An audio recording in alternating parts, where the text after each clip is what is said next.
अस्सलाम वालेकुम। Welcome to my channel math physics intersection. I hope आप सब खैरियत से होंगे।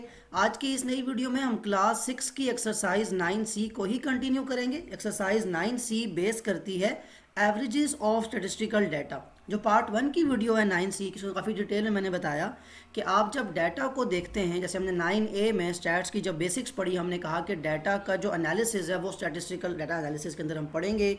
डाटा हैंडलिंग कैसे करनी है हमने 9C के अंदर ये देखा था कि डाटा किस तरह का हो सकता है, डिस्क्रीट एंड कंटिन्यूस डाटा। फिर हमने उससे आगे मूव करते हुए देखा कि अगर किसी एक चीज़ की जैसे एग्जांपल ली थी, अगर किसी क्लास के अंदर स्टूडेंट्स हैं और वो मार्क्स लेते हैं किसी मैथ्स के टेस्ट के अंदर, तो उनकी अगर फ्रीक्वेंसी एक से ज़्यादा है, यानी 3 से 4 स्टूडेंट ने सेम नंबर ले लिए, तो डाटा की फॉर्म लिखने का तरीका हमने नया सीखा, फ्रीक्वेंसी टेबल बनाना। और फिर हमने उसके बाद एवरेजेस की बात की थी। जो 9C का जो मेन जो टॉपिक है, जो एवरेज होती है मैथ्स के अंदर, वो स्टैट्स के अंदर 3 तरह से एवरेज फाइंड कर सकते हैं हम, मीन, मीडियन और मॉड। सबसे इंपॉर्टेंट ये है कि जो 9C का हमारा टॉपिक है ये मीन पे रहेगा। मॉड और मीडियन जो है ये हम 9D के अंदर पढ़ेंगे। अगर तो वो वीडियो आप देखते हैं आगे कंटिन्यू करना बहुत ज़्यादा ईजी है, अगर नहीं तो आई विल सजेस्ट कि पहले वो वीडियो देख लें फिर आगे कंटिन्यू करें। अब 9C क्वेश्चन नंबर 6, क्वेश्चन 5 तक तो हम पहले सॉल्व कर चुके हैं। क्वेश्चन नंबर 6 देखें। The number of goals scored per match by a team during a soccer league season was recorded. कहता है एक टेबल में आपको बना के दे रहा हूँ, इसमें नंबर ऑफ गोल्स जो स्कोर हुए during a soccer league season ये रिकॉर्ड किए गए। सॉकर लीग सीजन मतलब ये एक लीग हो रही है, सॉकर लीग। सॉकर कुछ कंट्रीज में फुटबॉल को बोला जाता है। अब जैसे हमारे पास यहाँ पे एक PSL पाकिस्तान सुपर लीग या कोई भी आप एक लीग देख लें, इंडियन प्रीमियर लीग, कोई भी आप लीग देखते हैं, उसमें मैचेस होते हैं, डिफरेंट नंबर ऑफ मैचेस हैं। अब फुटबॉल की अगर लीग है तो उसमें भी डिफरेंट नंबर ऑफ मैचेस होंगे, और हर मैचेस में गोल्स होने की जो एक फ्रीक्वेंसी होगी या जो गोल्स होंगे वो भी डिफरेंट होंगे। किसी मैच में कोई गोल भी नहीं होगा, जीरो, और किसी मैच में वन और मोर देन वन गोल भी हो सकते हैं। तो डाटा को यहाँ पे रिकॉर्ड किया गया, जैसे बताया गया था, मैंने शुरू में बताया था वो कि जो स्टैट्स हैं हमारी वो इसी काम के लिए यूज़ होती है, कोई सर्वे करना, कोई डाटा रिकॉर्ड करना। सो ये हमारे सामने एक टेबल बना के दे दिया गया। फर्स्ट ऑफ ऑल इस टेबल को समझने के क्या बताया गया है, नंबर ऑफ गोल्स पर मैच। ये ऊपर जो लिखे हुए हैं ये गोल्स है कि कितने गोल्स हुए पर मैच, और नीचे लिखे हुए नंबर ऑफ मैचेस। टेबल की जो अंडरस्टैंडिंग है वो ज़्यादा ज़रूरी है। उसके बाद आप जो आगे क्वेश्चन है वो आप सॉल्व कर सकते हैं, जो इंटरप्रिटेशन के तौर पे आपसे पूछे जाते हैं।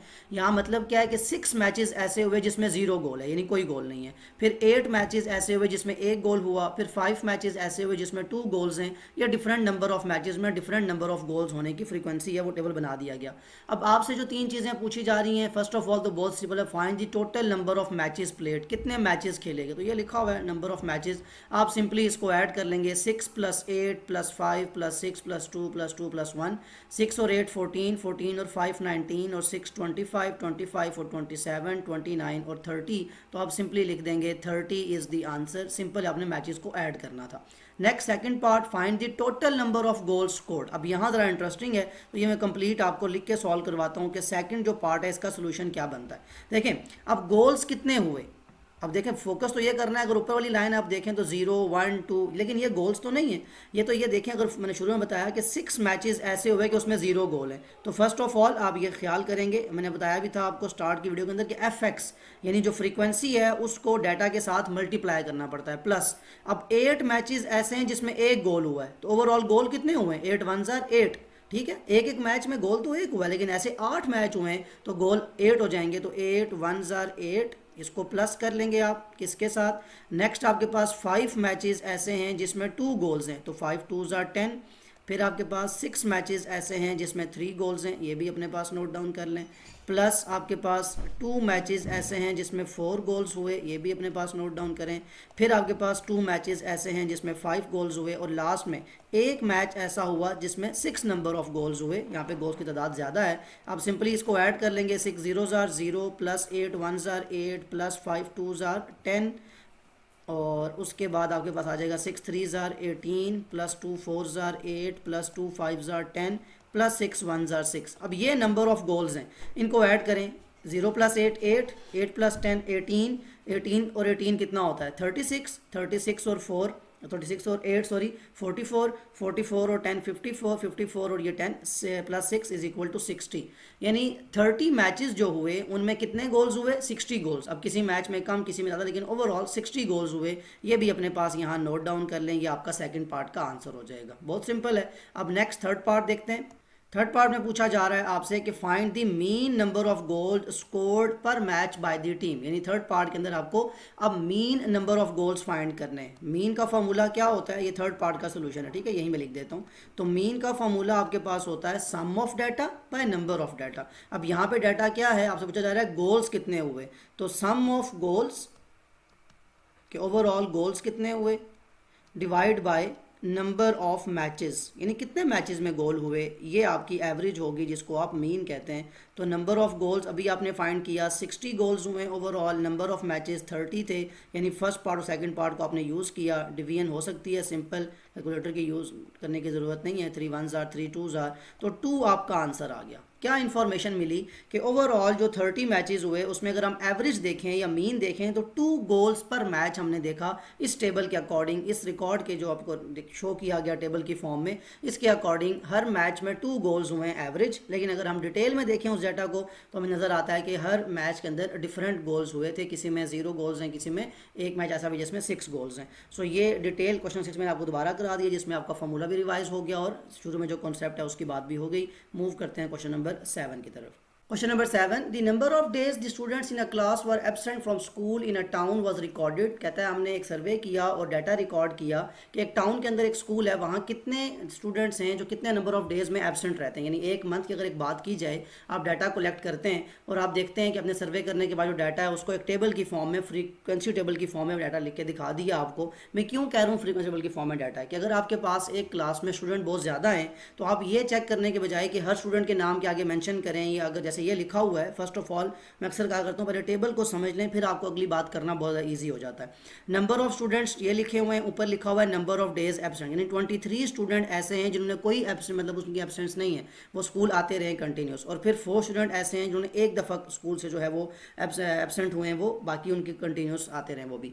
नंबर ऑफ स्टूडेंट यहाँ पे नीचे लिखे हुए हैं। डाटा का मतलब यहाँ पे अगर इसको मैं फ्रीक्वेंसी टेबल की फॉर्म में देखूँ तो मेरे लिए काम आसान है, बिकॉज डाटा अगर वैसे लिखा जाए तो कितना मुश्किल होता है कि 0 आपको 23 टाइम्स लिखना पड़ता कि 0 आने की कितनी फ्रीक्वेंसी है 23, यानी ये आपका डाटा है और ये आपकी फ्रीक्वेंसी है कि 0 आने की फ्रीक्वेंसी कितनी है 23, 1 आने की फ्रीक्वेंसी कितनी है 4, 2 आने की फ्रीक्वेंसी कितनी है 5। तो ये आपका डाटा है और ये आपकी फ्रीक्वेंसी है। अब ये डाटा वैसे लिखा जाए तो बहुत मुश्किल हो जाता है आपके लिए। अब ये फर्स्ट ऑफ ऑल आपको समझ आ गई कि ये टेबल कौन सा है, फ्रीक्वेंसी टेबल। क्या करना है आपने, find the mean number of days of absence, आपने जस्ट मीन फाइंड करना है। अब यहाँ सोल्यूशन में आके जैसे मैंने पहले बताया था आपको, जो कॉन्सेप्ट की वीडियो है, कि जब भी आपके पास टेबल फ्रीक्वेंसी वाला आएगा तो आप कौन सा फॉर्मूला यूज़ करेंगे, sigma F x over sigma F.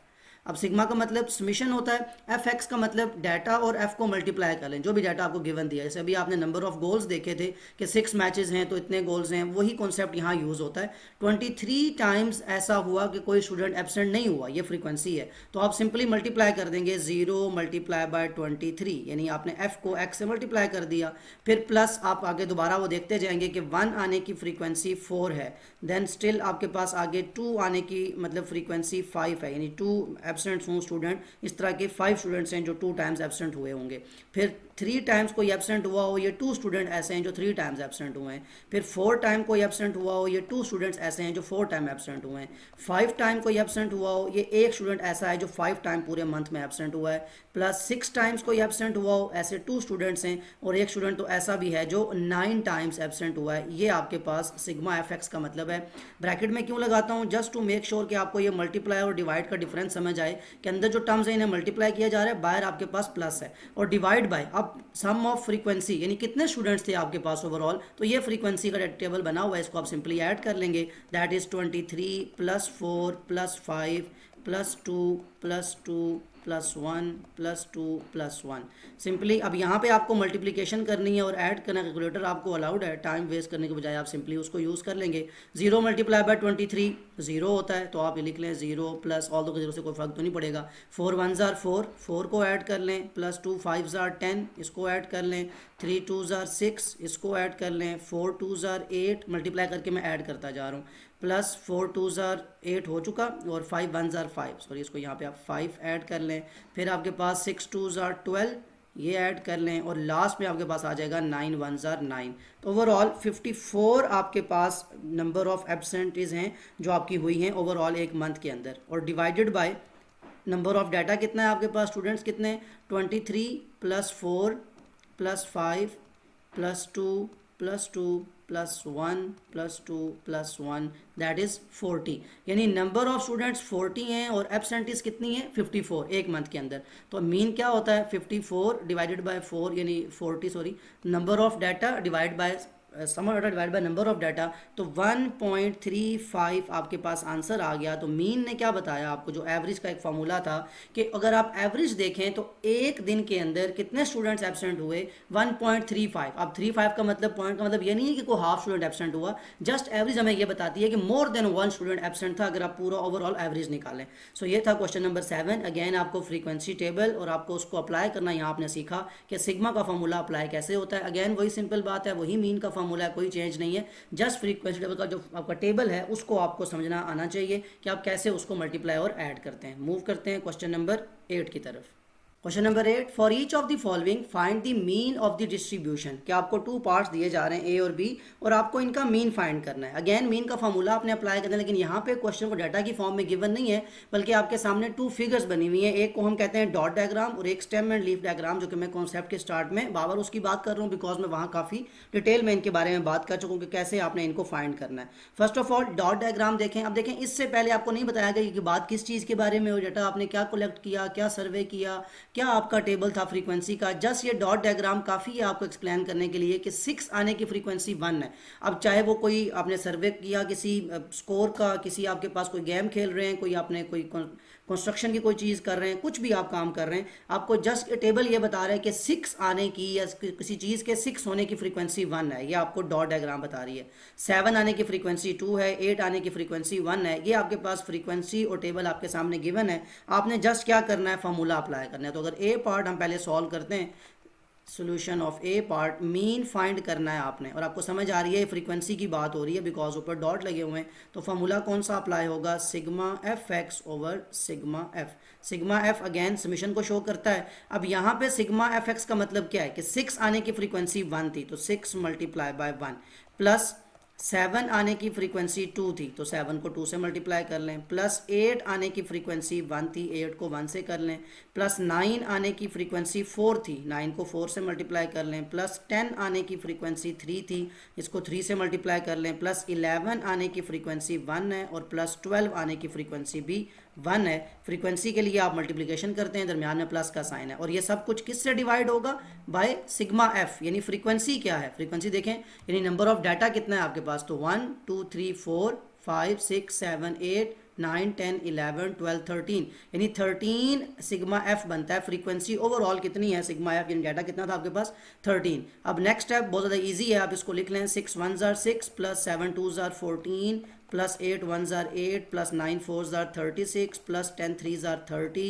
Plus 11 1s are 11 और 12 1s are 12। अब यहाँ डिवाइड मैंने सिंबल यूज़ किया बिकॉज आपके पास ब्रैकेट्स बहुत ज़्यादा हो गई थी। यही काम आप भी कर सकते हैं बिकॉज सिग्मा एफ एक्स जब का डाटा की आप मल्टीप्लिकेशन करेंगे तो आपके पास एक लाइन में डाटा कंप्लीट नहीं आएगा, तो आप डिवाइड के लिए ये लगाने के बजाय जो फ्रैक्शन लगाते हैं आप डिवाइड का सिंबल भी यूज़ कर सकते हैं। और जब आप नंबर मल्टीप्लाई कर लें, अब आप यहाँ पे प्रॉपर लिख लें इसको। सो कैलकुलेटर आपको अलाउड है, आप इनको ऐड करके डिवाइड बाय 13 करेंगे तो आपके पास मीन आ जाएगा 6 plus 14 plus 8 plus 36 plus 30 plus 11 and plus 12। आपके पास जो डाटा आया वो आ गया 117 और 13 आपके पास जो नंबर ऑफ फ्रीक्वेंसी आपने सम किया था, तो 117 को अगर आप 13 से डिवाइड करेंगे तो 9 आपके पास एवरेज आ जाएगी जो मीन आपसे पूछा गया है। यानी जिस चीज़ का भी टेबल जो पिक्चर बनी हुई है डॉट डायग्राम, जिस चीज़ की भी बनी हुई है, अभी बताया तो हमें नहीं गया, लेकिन इसका मीन हम बता सकते हैं कि कितना है 9।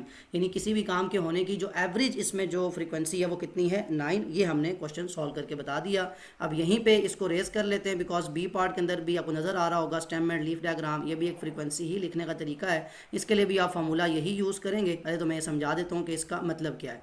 अब देखें स्टेम एंड लीफ डायग्राम, मैंने कॉन्सेप्ट की वीडियो में शुरू में बताया था आपको कि स्टेम और लीफ का बिल्कुल जो कॉन्सेप्ट है वो रियल वर्ल्ड से लिया गया। जैसे एक स्टेम पे आप देखते हैं कि डिफरेंट लीव्स, किसी एक स्टेम पे आपको शायद 4 लीव नज़र आएंगे, किसी पे 5 लीव्स हैं, किसी पे 10 भी हो सकते हैं। तो ये आपके पास स्टेम और लीफ का जो कॉन्सेप्ट है, जैसे अक्सर मैं कहा करता हूँ कि मैथ्स का सारा कॉन्सेप्ट रियल वर्ल्ड से लिया गया है। तो ये बिल्कुल एक रियल वर्ल्ड का कॉन्सेप्ट आपके सामने आ गया कि एक स्टेम है, उसके ऊपर डिफरेंट काइंड ऑफ लीव्स आ सकते हैं। यहाँ भी उसी चीज़ को डिनोट किया गया। देखें यहाँ पे 7 आपकी स्टेम है, आगे उसके पास लीव्स कितने, और ये बात आपको हर जगह जब भी स्टेम और लीव फिगर डायग्राम आपके सामने आएगी इसके साथ लाजमी ये लिखा जाएगा कि इसका मतलब क्या है, यानी 7/3 ये जो लिखा हुआ है जो बीच में लाइन है इसका मतलब है मीन्स $7.30। डॉलर का मतलब ये हुआ कि प्राइसेज हैं किसी चीज़ की। अब ये कुछ भी हो सकता है, डाटा में गिवन तो नहीं है, तो ये किसी भी चीज़ की प्राइसेज हैं। अब वो प्राइसेज कितनी हैं, 7.2, 7.3, 7.5, 7.5, यानी 7 के साथ आगे 4 जो है वो नंबर्स हैं, 4 उसके लीव्स हैं, तो हम इसको कहेंगे कि 7 के आगे 4 मतलब इसका डाटा 4 तक जाता है।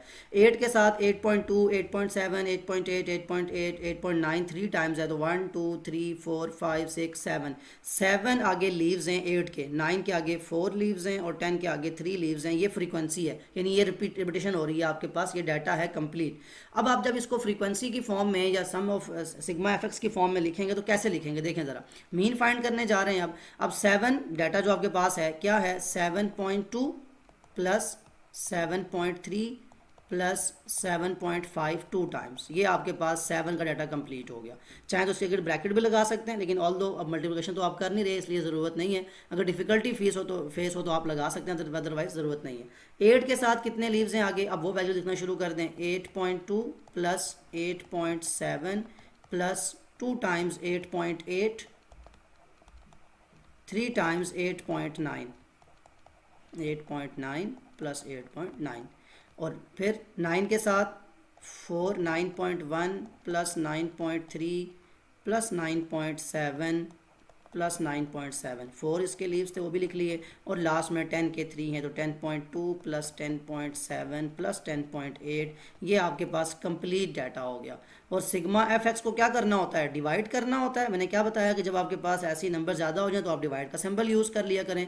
अब सिग्मा एफ का मतलब यानी ये नंबर ऑफ डाटा कितना है, एक तो यहाँ से ऐड कर लें 4 7 11 11 4 15 15 और 3 18, या यहाँ से देख लें इसको, ये कितनी आपकी वैल्यूज़ लिखी हुई हैं 1 2 3 4 5 6 7 8 9 10 11 12 13 14 15 16 17 18, तो चाहे यहाँ से आप काउंट करें, इसलिए लिखवा दी थी मैंने, और चाहे यहाँ से काउंट करें। जब भी आपके सामने क्वेश्चन आएगा आप दोनों तरह से कर सकते हैं, because sum of data divided by number of data, जिस डाटा को आप सम कर रहे होते हैं उसी नंबर से डिवाइड करना होता है।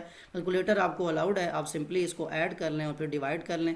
7.2 1 बाय 1 ज़रा यहाँ एहतियात करनी है, डेसिमल के नंबर होते हैं, कोई ऐसा पॉइंट कोई चीज़ मिस ना हो के कैलकुलेशन में गलती आ जाए। 7.52 टाइम्स है, 7.52 टाइम्स ऐड कर दिया। अब 8 पे आ जाए, फर्स्ट ऑफ ऑल 8.2 देन 8.7, फिर 2 टाइम्स 8.8 यानी 8.8 प्लस 8.8 प्लस 8.93 टाइम्स है। अब कुछ स्टूडेंट मिस्टेक करते हैं कि यहाँ 8.9 मल्टीप्लाई बाय 3 कर दें, लेकिन जब आप करेंगे तो क्योंकि आप कंटिन्यूस चलाते आ रहे हैं तो वो सब पूरी जो टर्म आएगी उसके साथ मल्टीप्लाई बाय 3 कर देगा। सो ऐसे मिस्टेक नहीं करनी। 3 टाइम्स 8.9 ऐड कर दिया। अब आपके पास 9.1 प्लस 9.3 प्लस 9.7 2 टाइम्स है, तो 9.7 2 टाइम्स ऐड करें।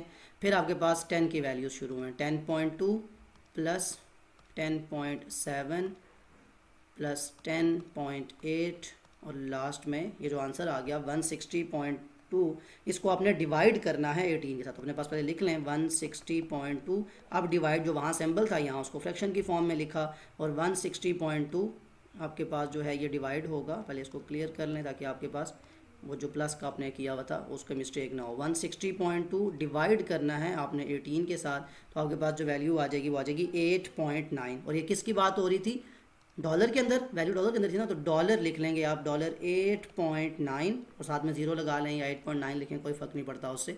सो ये आपका वो मीन है जो फाइंड करने के लिए कहा गया था। ये 8.9 क्या बता रहा है आपको कि जिस चीज़ की भी प्राइस की बात हो रही है उसकी जो मीन जो एवरेज प्राइस है वो कितनी है, 8.9। ऑल दो यहाँ पे दी हुई है 7.2 7.3, लेकिन हमने एवरेज निकाली ना, तो इसीलिए हम कहते हैं एक कंटिन्यूस डाटा होता है उसके अंदर से मीन निकाल लेते हैं, एवरेज निकाल लेते हैं। ये था हमारा क्वेश्चन नंबर 8। मूव करते हैं क्वेश्चन नंबर 9 की तरफ। Question number 9, the mean of 10 numbers is 14। कहा जा रहा है आपके पास 14 नंबर्स थे, ठीक है, उसका मीन आपको 10 नंबर्स थे सॉरी, उसका मीन क्या है 14। यानी कोई भी 10 नंबर अपने माइंड में एक स्केच बनाएं आप, उनका मीन आपको बता दिया गया 14 है। 3 of the numbers have a mean of 4। अब उन्हीं नंबर्स में से 3 नंबर्स ऐसे हैं जिनका मीन आपको बता दिया 4 है। ये हमने ऐसा क्वेश्चन पहले भी किया हुआ है, लेकिन वहाँ नंबर्स और कुछ ये कॉन्सेप्ट जो है वो डिफरेंट था, ऑल दो तरीका हमारा यही था, कॉन्सेप्ट यही यूज़ किया था। द रिमेनिंग 7 नंबर्स आर, अब जो बाकी जो जिन मतलब 3 नंबर्स का उसने मीन बता दिया वो तो ख़त्म हो गई बात, जो बाकी 7 बच जाने वाले नंबर्स हैं वो लिख के बता दिए कि 15, 18, 21, 5, M, 34 एंड 14, इसमें से भी एक अननोन छोड़ दिया उसने M। अब हमसे दो बातें पूछ रहा है, एक तो ये कि find the sum of the remaining 7 number, जो 7 नंबर्स रह गए उनका सम फाइंड करें, और सेकेंडली ये कि जो m की वैल्यू अननोन रहेगी वो फाइंड करें। तो बड़ा इजी है ये क्वेश्चन भी। फर्स्ट ऑफ ऑल आप देखेंगे कि आपके पास दो तरह की इन्फॉर्मेशन गिवन है, मीन ऑफ 10 नंबर्स, तो आप इसी फॉर्मूले को अप्लाई करेंगे जो गिवन चीज़ें हैं आपको, कि मीन ऑफ 10 नंबर्स के लिए मैं ज़रा ये शॉर्ट फॉर्म में लिख लेता हूँ, NO डॉट और साथ में S, ये नंबर्स को लिखने का शॉर्ट फॉर्म होती है, NO डॉट का मतलब होता है नंबर। मीन ऑफ 10 नंबर्स क्या तरीका होता है, sum of 10 numbers divided bye 10, ये फॉर्मूला अप्लाई कर रहा हूँ, ठीक है। यही तरीका होता है ना किसी भी चीज़ का मीन फाइंड करना हो, कि उसका सम और उससे नंबर ऑफ डाटा जो है, यहाँ पे 10 है। अब कितना बताया आपको कि 10 नंबर का मीन क्या है गिवन 14, तो मीन की जगह 14 लिख लें। सम आपको पता नहीं है, ये अपने पास इस तरह लिखा रहने दें, सम ऑफ 10 नंबर्स और डिवाइडेड बाय 10। अब ये 10 जो यहाँ पे डिवाइड हो रहा है वहाँ जगह क्या हो जाएगा मल्टीप्लाई, तो 14 10s आर, मल्टीप्लाई करके लिख लें, 14 10s आर 140, और ये क्या चीज़ आएगी सम ऑफ, यानी यहाँ भी लिखा हुआ है ये सम ऑफ 10 नंबर्स है, और यहाँ अगेन लिख लें ये सम की बात हो रही है, तो 140 आ गया। क्या आया 140, कि जिन 10 नंबर्स का आपको मीन दिया गया था उन्हीं 10 नंबर्स का आपने सम फाइंड कर लिया। ऑल दो अभी भी आपको पता नहीं है, यहाँ अपने पास नोट डाउन कर ले, बिकॉज ये अभी आपने रेज करना है और क्वेश्चन आगे चलता जाएगा। सम ऑफ 10 नंबर्स आ गया 140, ठीक हो गया। मतलब क्या हुआ कि 10 नंबर्स जो आपको बताए गए वो अभी आपको पता नहीं है कि वो कितने हैं, मतलब वो कौन कौन से नंबर हैं वो क्या है, लेकिन उनका जो सम है टोटल सम वो 140 आता है, ये हमने देख लिया। ये तो एक इन्फॉर्मेशन गिवन थी। अब नेक्स्ट जो हमें इन्फॉर्मेशन गिवन है वो ये कि जो 3 नंबर्स हैं उन्हीं टाइम जो 3 नंबर्स हैं उनका मीन है 4। दोबारा सुने, जो वो 10 नंबर्स हैं उन्हीं में से अगर 3 नंबर्स को अलग साइड पे कर लिया जाए तो उनका मीन आता है 4। अब मैं क्या लिखूंगा, मीन ऑफ 3 नंबर्स जो दिया है मुझे इन्फॉर्मेशन, वो मीन कितना है sum of 3 numbers divided by 3, formula apply कर रहा हूँ मैं। अब मुझे क्वेश्चन ने खुद कहा कि मीन ऑफ 3 नंबर्स कितना है 4, ये वैल्यू गिवन है, तो मैंने लिख लिया, मीन की वैल्यू लिख ली। सम मुझे नहीं पता कि वो 3 नंबर्स कौन हैं या उनका सम कितना है, तो मैं वो फाइंड करूंगा, और डिवाइडेड बाय यहाँ पे 3 था, ये 3 यहाँ पे हो रहा है डिवाइड, वहाँ जगह क्या हो जाएगा मल्टीप्लाई, तो 4 3s आर 12, ये आपके पास सम आ गया, सम ऑफ 3 नंबर्स। यानी पहले आपको जो इन्फॉर्मेशन गिवन थी उससे आपने सम ऑफ 10 नंबर्स निकाला, अब आपने सम ऑफ 3 नंबर्स निकाल लिया। लेकिन ये सब कुछ आप क्यों कर रहे हैं ये भी अपने पास नोट डाउन कर लें, ये भी आपने यूज़ करना है। असल क्वेश्चन तो आपसे ये था ना, जो पार्ट 1 का जो सोल्यूशन था बेसिक, वो मैं जहाँ लिखना ज़रा इसको अपने पास यूँ इसको ब्रैकेट में कर लें, बिकॉज इस इन्फॉर्मेशन को आपने यूज़ करना है। अब आ जाएँ अपने सोल्यूशन के ऊपर, जो इंपॉर्टेंट सोल्यूशन है कि sum of remaining 7 numbers, sum of remaining 7 numbers जो आपने फाइंड करना है, 7 नंबर्स। मुझे बताएं, अगर आपको 10 नंबर्स दिए जाते हैं, जिन 10 नंबर्स का सम है 140, उनमें से 3 नंबर्स का सम है 12, तो जो बाकी 7 बचते हैं उनका सम कितना आसान है निकालना, कि सिंपली 140 में से जो 10 नंबर्स का सम है उसमें से 12 कर देंगे माइनस, तो 140 माइनस 12 कितना होता है 128, ये आपका आ गया आंसर। तो फर्स्ट पार्ट आपने सॉल्व कर लिया कि 128 है आंसर आपके पास, जब आप सम निकालते हैं 7 नंबर्स का, जो आपकी बात रह चुकी थी। सो अब ये आपका फर्स्ट पार्ट कंप्लीट हो गया, इसको आप रेस कर लें। अब आप सेकंड पार्ट देखेंगे, इसी क्वेश्चन में सेकंड पार्ट आपसे क्या पूछा गया है कि अगर आपने अभी जो पहले वैल्यू फाइंड करी हो तो यहाँ पे लिख लेना कि फर्स्ट पार्ट का सोल्यूशन आप निकाल चुके हैं। Second part, find the value of m, कि जो 7 नंबर्स मैंने आपको दिए थे इनमें से जो अननोन नंबर है m, इसकी वैल्यू क्या है। तो वैल्यू ऑफ m फाइंड करने जा रहे हैं आप सेकंड पार्ट की। Value of m, small m आपके पास यूज़ हुआ है नंबर्स के अंदर। अब मुझे बताएं, अभी आपने लिखा कि sum of 7 numbers is equal to 128, वो यही 7 नंबर्स है ना, क्योंकि 3 तो वो पहले माइनस कर चुका था। तो अगर मैं लिखूं कि 15 प्लस 18, सॉरी ये 18 है, 15 plus 18 plus 21 plus 5 plus m जो अननोन है प्लस 34 एंड प्लस दिस 14, इन सब का सम कितना होगा, जो अभी आपने फर्स्ट पार्ट में फाइंड किया 128, क्योंकि 7 नंबर की बात हुई है। अब यहाँ कैलकुलेटर आपको अलाउड है, आप सिंपली इन नंबर्स को ऐड कर लें जो यहाँ लिखे हुए हैं। कौन कौन से नंबर्स हैं, 15 plus 18 plus 21 plus 5 plus 34 plus 14, तो ये आपके पास आगे 107 नंबर्स ऐड कर लिए। m तो ऐड नहीं होगा बिकॉज m तो वेरिएबल है, वेरिएबल कभी नंबर में ऐड नहीं होता। और ये किसके इक्वल है 128। अब जब वेरिएबल को फाइंड करना हो तो क्या करते हैं, जो नंबर यहाँ ऐड हो रहा है वहाँ जाके क्या हो जाएगा सब्ट्रैक्ट। तो m is equal to 128 minus 107। अब 128 में से 107 माइनस कर दें, 128 minus 107, you will get your answer m is equal to 21। ये थी m की वैल्यू जो आपको फाइंड करनी थी। ये था क्वेश्चन नंबर 9। अब मूव करते हैं क्वेश्चन नंबर 10 की तरफ कि उसमें आपसे क्या चीज़ पूछी गई है। Question number 10, the mean monthly ways of 7 experienced and 5 inexperienced worker is $1000। कहता है आपके पास 12 वर्कर्स काम कर रहे हैं, 5 वर्कर्स जो हैं वो इनएक्सपीरियंस्ड हैं, 7 वर्कर्स एक्सपीरियंस्ड हैं। लेकिन ओवरऑल अगर आप उन सब की बात करें तो उनकी जो मीन जो मंथली एवरेज आप देते हैं, उनको जो सैलरी दे रहे हैं, वेज दे रहे हैं, वो उनकी है $1000। ये एवरेज की बात कर रहा है। अब अगली इंफॉर्मेशन दे रहा है कि if the mean monthly ways of the 5 inexperience worker is $846। कहता है अगर मैं आपको जो 5 इनएक्सपीरियंस वर्कर्स हैं उनकी एवरेज अलग बता दूं, उनकी मीन अलग बता दूं मंथली, तो वो $846 आती है। अब आप जो बाकी 7 एक्सपीरियंस वर्कर्स हैं उनका मीन फाइंड करके बताएं कि क्या होगा। देखें आपको मीन के लिए क्या बात पता होनी चाहिए। यानी अगर आप मैं सिंपल पूछूं आपसे कि अगर आपसे कहा जाए कि mean of 7 experience workers find करना है, तो मीन के लिए क्या पता हो, सम ऑफ 7 वर्कर्स, यानी उन 7 वर्कर्स को कितनी सैलरी मिल रही है उसका सम करें, डिवाइड बाय 7 करेंगे तो आंसर आ जाएगा। लेकिन यही प्रॉब्लम है कि हमारे पास किसी एक वर्कर की एक्सपीरियंस की कोई सैलरी पता नहीं है कि हम उसको 7 में ऐड कर सकें कुछ भी। तो अब जो गिवन इन्फॉर्मेशन है उसी को यूज़ करना है। शुरू में क्या दिया गया कि मीन ऑफ 12 वर्कर्स, जो ओवरऑल 12 वर्कर्स थे सारे एक्सपीरियंस इन एक्सपीरियंस सबको मिला के उनके मीन का फॉर्मूला क्या होगा कि सम ऑफ 12 वर्कर्स, कि उन्हीं 12 वर्कर्स का सम करके डिवाइड बाय 12 कर लिया जाए तो आपके पास आंसर आ जाएगा। ये तो सिंपल फार्मूला है।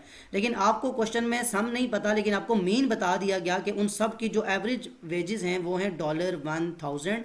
तो यहाँ पे सम आपको नहीं पता, वो आप फाइंड करेंगे सम ऑफ 12 वर्कर्स। ऐसे क्वेश्चन आपने पहले भी किए हैं। अभी जो आपने क्वेश्चन किया वो भी ऑलमोस्ट ऐसा ही था कि पहले आप मीन का फार्मूला यूज़ करके सम फाइंड कर लेंगे। ये 12 जो यहाँ पे डिवाइड हो रहा है वहाँ जाके मल्टीप्लाई हो जाएगा। 12 जब 1000 से मल्टीप्लाई होगा तो सिंपली आ जाएगा 12,000। यानी आपको ये तो नहीं पता कि वो जो एक्सपीरियंस या इनएक्सपीरियंस वर्कर्स हैं उनकी वेजेस कितनी है, लेकिन आपको ये पता चल गया कि उनकी ओवरऑल अगर सब की वेजेस को ऐड किया जाए, सम किया जाए, तो कितना आता है $12,000। तो अपने पास नोट डाउन कर लें कि $12,000 आपके पास वो वेज है जो 12 के जो वर्कर्स हैं सारे के सारे, उनको एवरेज इतनी वेजेस जा रही हैं। अब अगर जो नेक्स्ट इन्फॉर्मेशन है वो आपको दी हुई है 5 इनएक्सपीरियंस वर्कर्स की, तो आप यही फार्मूला यूज़ करेंगे। जस्ट यहाँ पे चेंज क्या आ जाएगा कि अब आप 5 इनएक्सपीरियंस वर्कर्स की बात करेंगे कि उसका मीन क्या दिया हुआ है, उनका सम क्या आता है। तो मीन ऑफ 5 इन एक्सपीरियंस, बल्कि ऐसा करते हैं 5 के साथ आप शॉर्ट फॉर्म में इन एक्सपीरियंस भी लिख लें ताकि आपको क्लियर हो जाए। इन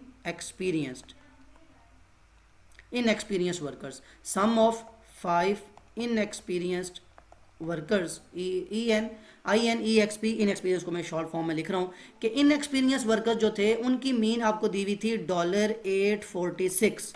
और ये डिवाइड बाय कितने वर्कर्स हैं 5, तो डिवाइड बाय 5 होगा। अब इसका आपको सम नहीं पता तो आप लिखेंगे सम ऑफ 5 इन एक्सपीरियंस्ड वर्कर्स। ये आपको सम फाइंड करना है।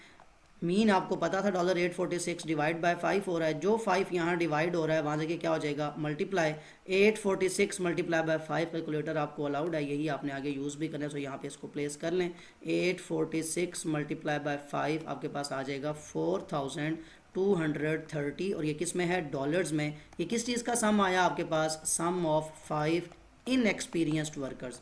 यानी पहला जो आपको इन्फॉर्मेशन गिवन थी उससे आपने क्या चीज़ फाइंड की, उससे आपने ये फाइंड किया कि आपके पास ओवरऑल जो 12 वर्कर्स हैं इनएक्सपीरियंस एक्सपीरियंस मिला के उनको एवरेज कितनी वेजेस जा रही है 12,000। अभी जो आपने फाइंड किया ये भी अपने पास लिख लें $4,230। ये आपके पास सम किसका है, इन एक्सपीरियंस वर्कर्स का। अब ज़रा ये सब कुछ रेस कर लें।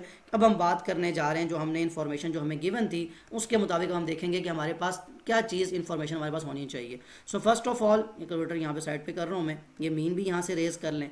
अगर ये सम लिखा हुआ है ओवरऑल 12 वर्कर्स का, ये सम लिखा हुआ है 5 इन एक्सपीरियंस वर्कर्स का, तो जो 7 एक्सपीरियंस वर्कर्स हैं उनका सम कितना आसान है। यानी सम ऑफ लिख लें 7 एक्सपीरियंस्ड वर्कर्स, एक्सपीरियंस के लिए मैं EXP यूज़ करूँगा शॉर्ट फॉर्म में। उनका सम कैसे आएगा, अगर ओवरऑल 12,000 है तो सिंपली आप क्या करेंगे 12,000 में से माइनस कर देंगे इन 5 इनएक्सपीरियंस वर्कर्स को, तो जो पीछे वैल्यू बचेगी वो सम होगा 7,770, ये डॉलर्स में होगा। ये 7 एक्सपीरियंस वर्कर्स की वेजेस का सम है।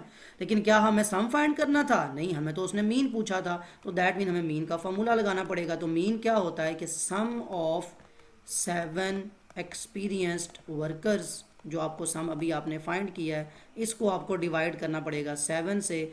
तो आपके पास जो सम है वो अभी आपने लिखा $7,770, वर्कर्स है 7, तो मीन आपका जो आ जाएगा इसको डिवाइड करने से, यहीं पे लिखा हुआ है, इसको डिवाइड कर लें 7 से, तो $1,110, ये आपके पास आंसर आ गया कि जो एक्सपीरियंस्ड वर्कर्स हैं उनको हम एवरेज $1,110 जो है वो पे कर रहे हैं। लेकिन ये एवरेज है, किसी की फिक्स सैलरी नहीं है, ये इससे ऊपर नीचे हो सकती है। ये हमने एक एवरेज निकाला कि अगर जो 7 वर्कर्स हमारे पास वर्क कर रहे थे, एक्सपीरियंस वर्कर्स, उनको हम पर वर्कर इतनी एवरेज जो है वो वेज पे करते हैं। ये था क्वेश्चन नंबर 10।